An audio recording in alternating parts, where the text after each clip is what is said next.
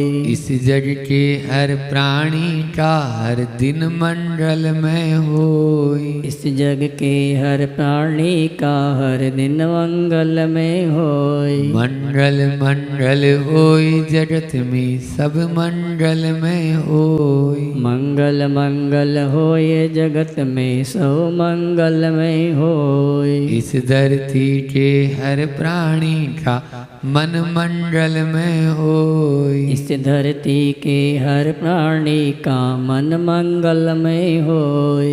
गुरु हो मंगल प्रभु हो मंगल धर्म सुमंगल होय। गुरु हो मंगल प्रभु हो मंगल धर्म सुमंगल होय।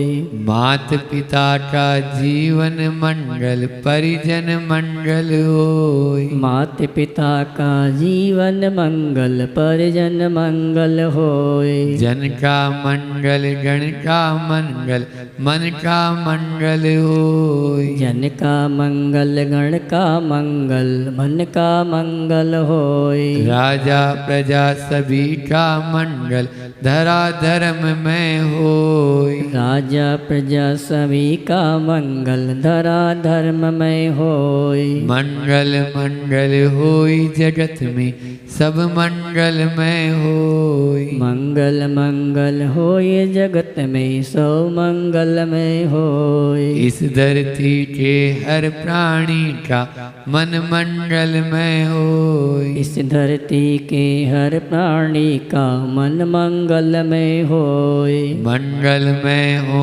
प्रातः हमारा रात सुमंगल होय। मंगलमय हो प्रातः हमारा रात सुमंगल होय। जीवन के हर पल हर क्षण की बात सुमंगल होय। जीवन के हर पल हर क्षण की बात सुमंगल होय। घर घर में मंगल छा जाए जन जन मंगल होय। घर घर में मंगल छा जावे जन जन मंगल होय। इस धरती का कण कण पावन ओ मंगलमय होय। इस धरती का कण कण पावन ओ मंगलमय होय। मंगल मंगल होय जगत में सब मंगलमय होय। इस धरती के हर प्राणी का मन मंगलमय होय। इस धरती के हर प्राणी का मन मंगलमय हो। सब जग में मंगल बड़े तले अमंगल भाव है प्रमाण की भावना सब में हो सद्भाव। बोले परम पूज्य श्री प्रमाण सागर जी महाराज की, मुनिषि निर्वेक सागर जी महाराज की, मुनिषि संदान सागर जी महाराज की। आइए अर्घवली के माध्यम से आज की सभा का समापन करेंगे।